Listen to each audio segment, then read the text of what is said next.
አብዛኛው የሚገርም በእኛ ላይፍ ላይ ጥሩ ነገሩን ከአሜሪካ ወርሶ ኢትዮጵያ የሚገባ ሰው ብዙ አታገኝ። በቃ አንድ ቁም ነገር ያለው ነገር የሚያደርግ በብዛት የለም። እንግዲህ የአሜሪካን ሀገር እንዳለ ነው ብዛት ብንተባበር ኢትዮጵያ ዛሬ አትራብም። ኢትዮጵያ ዛሬ ጦርነት አይኖራትም። ሀገራችን አትራብም ነበር።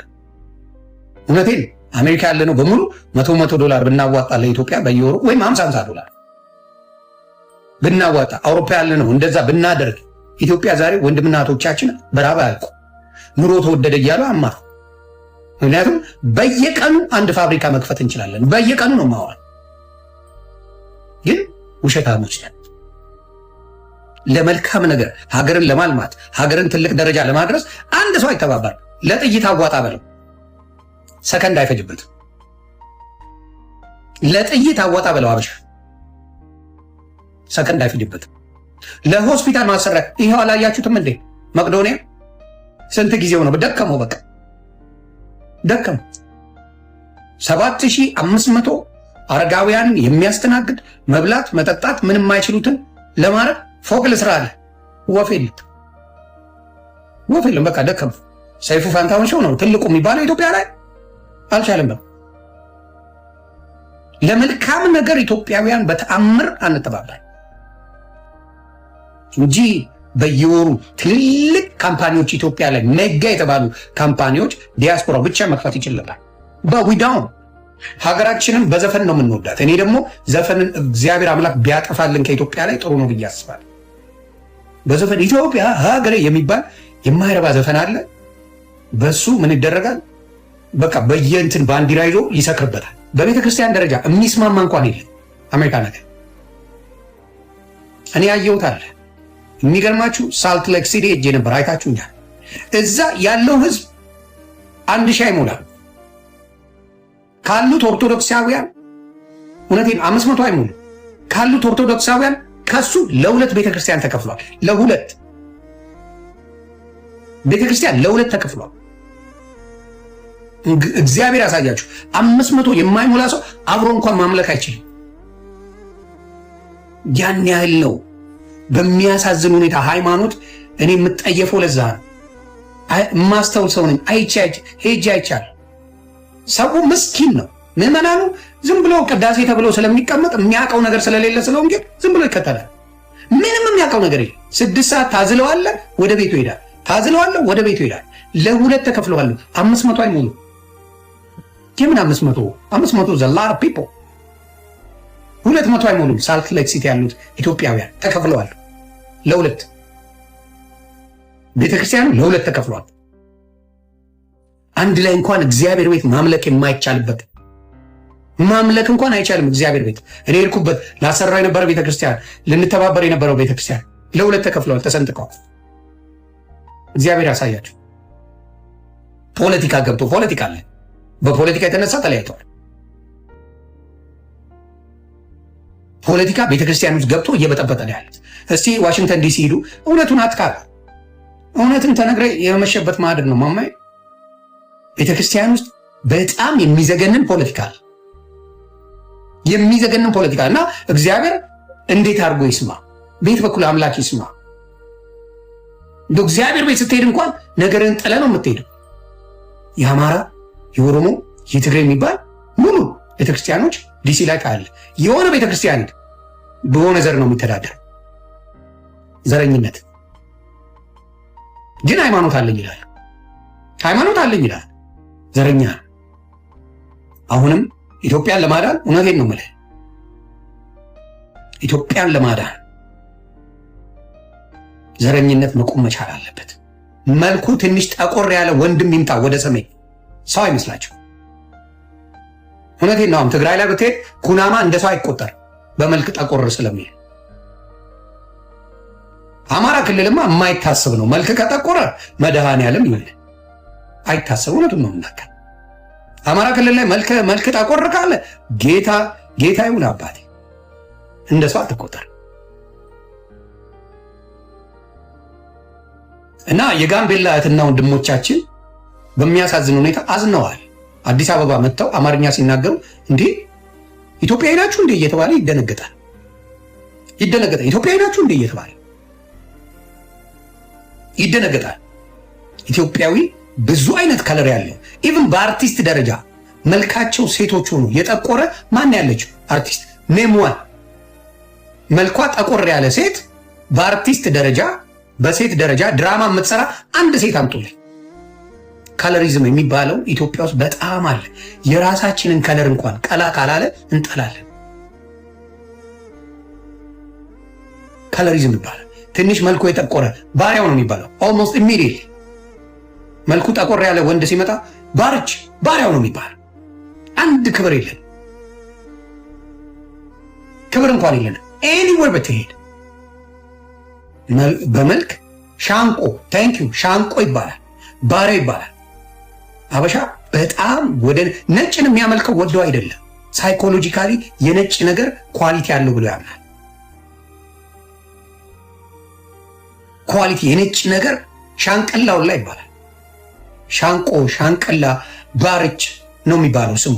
በመልክ ጠቆር ያለ አብዛኛው አርቲስቶች በጣም ሰፈር ያደርጋሉ። በጣም ታለንት እያላቸው በጣም ችሎታ እያላቸው ሴቶቹ በመልክ ጠቆር ስላሉ አያቀርቧቸው። ብዙ ታለንት ያላቸው በመልካቸው እግዚአብሔር ነው የሚሰጠው መልክ። ቀላ ካለች መልክ ካላት ግን ለስራ ራሱ ምንም እውቀት አይኑራት ይቀጥሯታል። በጣም ከለሪዝም በጣም ችግር አለ። ኢቭን አሜሪካን ሀገር እኔ ጥቁር አይደለሁም ብሎ የሚያምን ነው አበሻ። ጥቁር አይደለሁም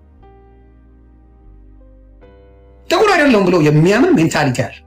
ለምን? ከነጭ ጋር ለመጣበቅ የራሱን ማንነት ለመተው። ኢቭን እሱ አይደለም ቋንቋ ሲያወራ እንኳን እዚህ ሀገር እኔ የማወራው እንደ ጥቁር ነው፣ አልሰማህም። አይደለሁማ ብሬን ዋሽ የተደረግኩ ሰው አይደለሁ። እንደ ነጭ ለማውራት የሚታገሉ ብዙ ሰዎች አሉ። እንደ ነጭ ማውራት ልክ የተማረ ለመምሰል ምንም እኮ የለም። ምንም የሚያገናኘው ነገር የለም። ሜንታሊ ምን ተደርጓል? ብሬን ዋሽ ተደርጓል። ሙቪ ሲያዩ የቱርክ ሙቪ አያት ስንት የሚያስቁ የአፍሪካ ሙቪዎች፣ የናይጄሪያዎች፣ የብዙ ሀገሮች አሉ በጣም የሚያስቁ የሚያዝናኑ። አበሻ ማንን ነው የሚያ የቱርክ መልካቸው ስለቀለ ቋንቋውን እንኳን አያውቀውም። የቱርክ ሙቪ መልካቸው ስለቀላ በቃ በጣም ልዩ አድርጎ ተመስጦ ያል። ስለዚህ አበሻ ኤክስትሪምሊ የራሱን ነገር የማይወድ ህዝብ ነው። በጣም ነው የሚጠየፈው የራሱን ነገር። ለዚህ ነው ነጭ የሚያመልከው፣ ለነጭ የሚሰግደው። ለዛ ነው የምልህ፣ እውነቱን ነው የምነግርህ። አምላክ ጥቁር ነኝ ብሎ ቢመጣ ማምለኩን ያቆማል። ቃል ለምድር ለሰማይ አምላክ እንደው ኢየሱስ ጥቁር ነኝ ብሎ ቢመጣ ነው መልሶ ይሰቅለዋል። አበሻ የራስን ነገር ኮንፊደንስ ስለሌለው ሌሎቹ ይበልጡኛል የሚል አስተሳሰብ እንደ አበሻ ኮሎናይዝ የተደረገ የለም። እንደ አበሻ ሜንታሊ ኮሎናይዝ የተደረገ እዚህ ምድር ላይ አታመጣ። የሰው ልጅ ቫልዩን በሰውነቱ የማይሰጥ አበሻ፣ የሰው ልጅ ቫልዩ በሰውነቱ አይሰጥም በአበሻ። አሜሪካን ሀገር ሚሊዮነሩ ፕሌን ያለው ስታርባክስ እኩል ከደሃው ጋር ቁጭ ብሎ ሻይ ይጠጣል። አሜሪካን ሀገር ምን ይኖረው አታውቅም። ቁጭ ብሎ መልታ ሚሊዮን ዶላር ሜክ እያደረገ ስታርባክስ ቁጭ ብሎ ቡናውን እየጠጣ አንተ ከጎን እያወራ ያደርጋል። አበሻ ቪየት መኪና ስላለው የኢትዮጵያ ላይ ደሃ ባለበት አጠገብ አይደርስም። የራሱን ህዝብ የሚንቅ ማንነት ያለው አበሻ የራሱን ህዝብ ዝቅ አድርጎ የሚያይ እንደ አበሻ አታምጣ። የተረገመ በጣም ክርስቲያኖች ናቸው። በየ2 ብሎክ አውሮፓ ብትሄድ በየ2 3 ብሎክ ቤተክርስቲያን ነው ያለው፣ ቸርች ነው ያለው። በየሆቴሉ ብትሄድ አሜሪካን ሀገር ምንድን ነው ያለው? መጽሐፍ ቅዱስ ነው ያለው። ኤኒ ሆቴል፣ የደከመ ሆቴል ግባ፣ መጽሐፍ ቅዱስ አለ። ኤኒ ሆቴል እና they tell you the truth። ኢትዮጵያ ስትገባ ሆቴል ኮንዶም ነው የሚያስቀምጣል፣ ኮንዶም። እና የተረገመ ትውልድ አለን። አዎ፣ ለምን? ከመጽሐፍ የራቀ ከማንበብ የራቀን የተባለውን ዝም ብሎ የሚቀበል ነው። ተረት ሲያወሩለት ዝም ብሎ የሚሰማ ነው የሚቀበል። ለአይን የሚሰቀጥጥ ለጆሮ የሚሰቀጥጥ ተረት እየተነገረው አድጎ ቤት በኩል እውነቱን ይቀበል። የማንበብ ችግር ያለበት ጄኔሬሽን ነው ያለው። ስለዚህ ብዙ ቦታ ላይ የምታየው ለሱስ ቅርብ ነው። ጥቁር ለሱስ ቅርብ ነው። ለምን? ስለማያነብ። ለሱስ በጣም ቅርብ ነው። ለጭፈራ በጣም ቅርብ ነው ጥቁር። ለተራ ነገር በጣም ቅርብ ነው ጥቁር። የትም ቦታ ሲንዘላዘል የምታየው ጥቁር፣ የትም ቦታ እና ሞስሊ ባለማስተዋል በማንበብ ላይ ያሉ አበሾች ክላስ አላቸው። ኤክስትሪምሊ ቢዩቲፉል ፒፕል በማንበብ ላይ ያሉ የነሱን ኦሪጂናል ማንነት ታየዋል። የነሱን አስተዋይነት ታየዋል። የነሱን ኮንፊደንስ ታያለ። አበሻን መጣ ሌላም ዜጋን መጣ ያላቸው ባህሪ ኤግዛክትሊ ዘ ሴም፣ ምንም አይነት ልዩነት የለም። አበሻ ሜክዶናልድ አሜሪካ ይሄ ፋስት ፉድ የሚሸጥበት በርገር የሚሸጥበት ተራ ቦታ ላይ ያለው ትህትና ልክ አበሻ ቤት ሲገባ ብብቱን አበጥሮ የሚሽከረከርበት ቦታ ያሳዝናል። ኢቭን አበሻ አስተናጋጅ አበሻ ስታስተናግድና ሌላ ነጭ ስታስተናግድ ስታይ ትደነቃል። የራሱን በጣም አድርጎ የሚንቅ ትውልድ አበሻ የራሱ ነገር ይቀፈዋል። ምን እንደተረገምን አላውቅም። የራሱ የሆነ ነገር በጣም ቀፎ አናንቆ የሚኖር እንደ አበሻ አታምጣ። በተራ ነገር የሚደሰት ነው አበሻ።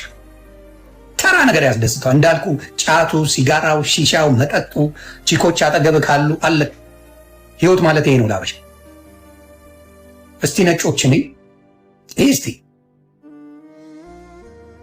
ትንሽ ገንዘብ ሲኖር ሮጠ ነጭ ሰፈር ነው ቤት የምትገዛው። እርስ በራስ እንደማንዋደድ በዛ ታያል።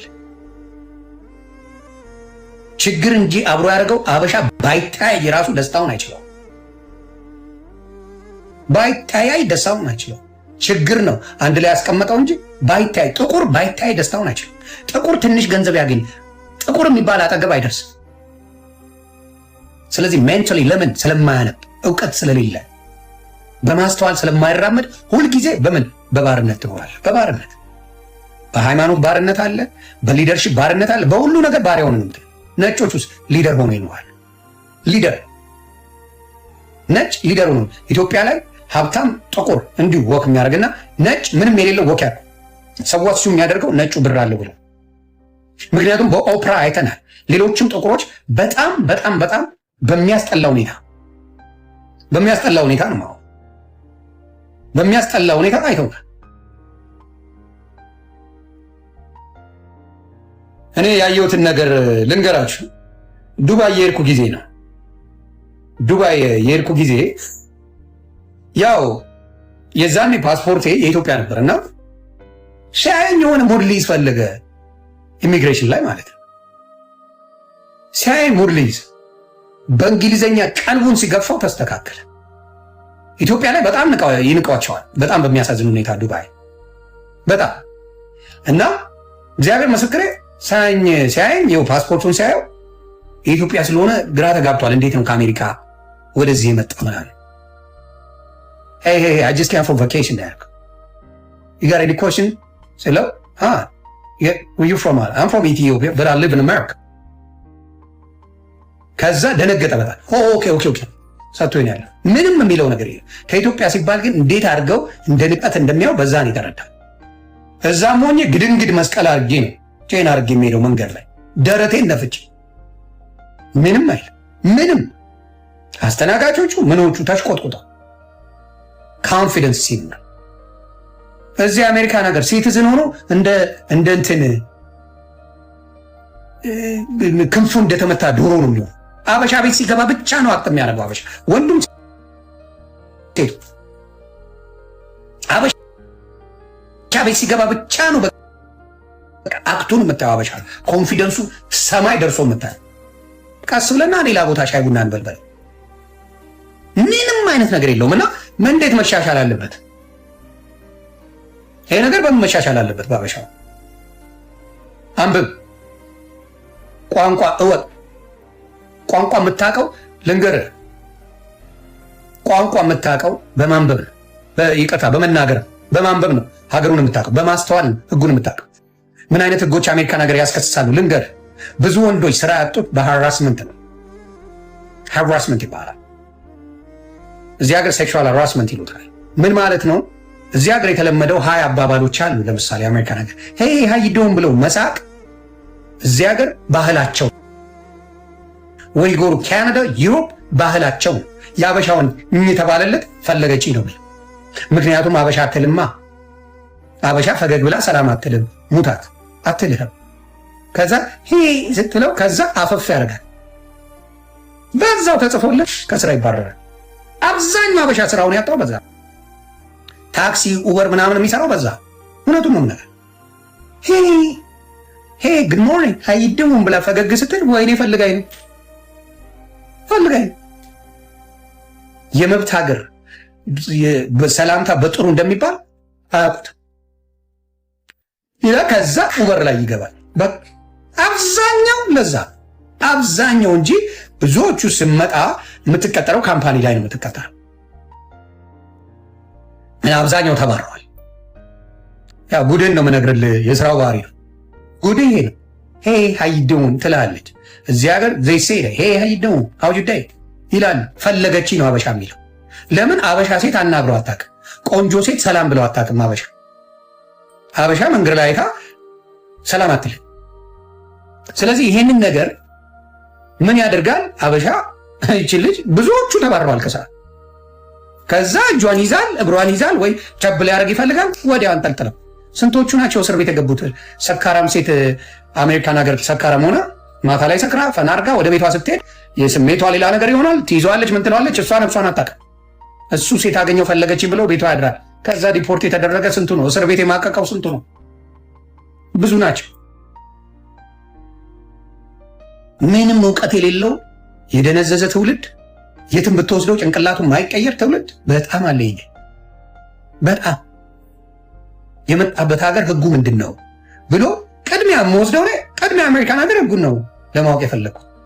ለምን የሚያስጠይቅና የማያስጠይቀው ማወቅ አለብኛ፣ ማወቅ አለብን። ያንን ሳያደርጉ ብዙዎቹ እንደነገርኩ አበሻ ሰፈር መኖር ነው። አበሻን አይወድም፣ ግን አበሻ ሰፈር መኖሩ ኮንፈርት ይሰጠዋል። አበሻን አይወድም፣ አብዛኛው ወንዱም ሴቱም አይወድም፣ ግን መኖሩ አካባቢው ላይ መኖሩ ኮንፈርት ይሰጠዋል እንጂ በጭራሽ የማይዋደድ ህዝብ በአሜሪካን ሀገር በአውሮፓ እንደ አበሻ የሚናናቅ የሚጠላላ ማንንም አታመን። ግን ኮንፈርት ይሰጠዋል። አንድ ላይ ኮሚኒቲ ሲ በጣም ሰፖርት የሚያደርግ ሬስቶራንት ስከፈት ብቻ ነው። ጫት ቤት የማይረባ ነገር ከከፈትክ ሰፖርት ያደርጋል። ከዛ ውጭ አይሰማህ። የማይረባ ነገር ከሆነ ሰፖርት ያደርጋል። ይህ ምግብ መጠጥ ምናምን የምትሸጥ ከሆነ ዩጋት። ከዛ ውጭ የሆነ ልብስ ብሸጥ ወይም ደግሞ የሆነ ሌላ የተሻለ ነገር ካስሞቲክ ነገር ምናምን የምታደርግ ብዙ ሰፖርት የሚያደርጉ የሌሎች ዜጎች ናቸው። አበሻ ያደርጋል። በተአምር ያደርጋል። በጣም የተረገምን ትውልዶች ነን። የተረገምን አበሻ ተንኮላችንን በዛ ነው የምታል። ተንኮላችንን በዛ ነው የምታል። ምንም አይነት ነገር ላይ ሰክሰስን ወደፊት የሚገፋ የለም። ኢቨን ቁንጅና ውድድር አንደኛ በወጣችው ሲጣሉ አልነበር እንዴ?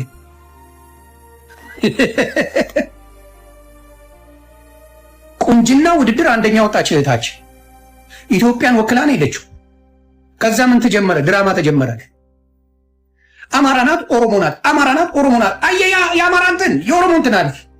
አትየው መጥ አካምቡልተን አሉ።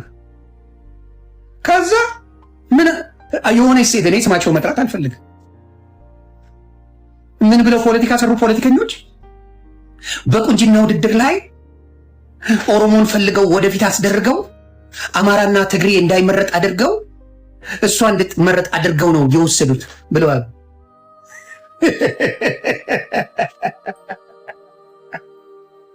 አንዴ ካሳቀች በሩጫ ደረጃ እንግዲህ እንደ ኦሮሞም ጀግና የለም። በሩጫ ደረጃ ሃንድስ ዳውን 100% 2% ሌላ ዜጋ ሌላ ኢትዮጵያዊ ሊኖር ይችላል። በሩጫ ደረጃ የኦሮሞ ወንድምናቶቻችን ክብር ለእናንተ እጅግ አድርጌ አከብራችኋለሁ። ሃንድስ ዳውን የምትበሉት ምን ይሁን የምትጠጡት ምን ይሁን ባላቅላችሁም በሩጫ ደረጃ ኢትዮጵያን እድሜ ልክ ያስጠራችሁ እናንተ ናችሁ።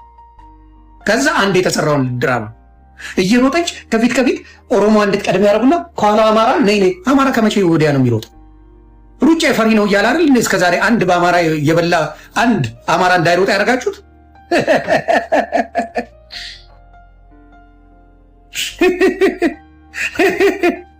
ሩጫ የፈሪ ነው ብላችሁ አማራ በሩጫ እንኳን ተሳትፎ እንጀራ እንዳይወጣለት አደረጋችሁት።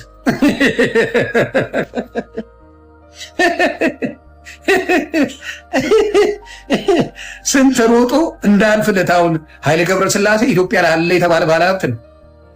ቀነኒሳ፣ የዲባባ ልጆች መሰረት ዲባባ ምናምን ዲባባ ምናምን የሚባሉ በሙሉ ባለሀብት ናቸው። በሙሉ ባለሀብት ናቸው። እያንዳንዱ ብታይ ባለሀብት ናቸው። እንዳያልፍለት ሮጦ እንኳን እንዳያልፍለት አማራ ሩጫ ይፈሪ ነው ብለው ይኸው አንድም የሚሮጥ አማራ የለ። ያሳዝን፣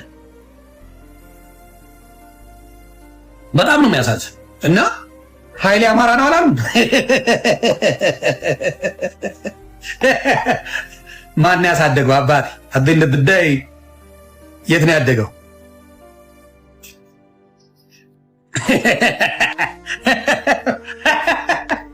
የት ነው ያደገው? አባቴ ማን ያሳደገው? ማን ያሳደገው?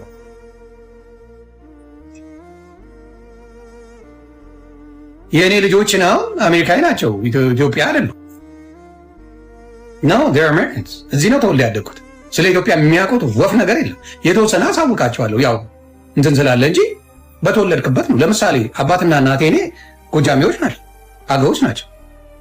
አይቼዋላ ደርሼበታለሁ። አይሞቀኝ አይበርደኝ። እኔ ስለ አገው የፈለግከውን ነገር ብትል ቦታም የለኝም። እኔ ለምን ያደግኩት አዲስ አበባ ነው። የማውቀው ፍቅር ያሳየኝ አዲስ አበባ ነው። ያሳደገኝ እትብት የተቀበረው አዲስ አበባ ላይ። ስለ አገው የፈለገውን ብትጨፍር ባይ አይሞቀኝ አይበርደኝ። እንዲህ ያሳደገኝን ነገር እንጂ በስም ወጥቼ ወዳለሁ ላዳምጥ አልችል።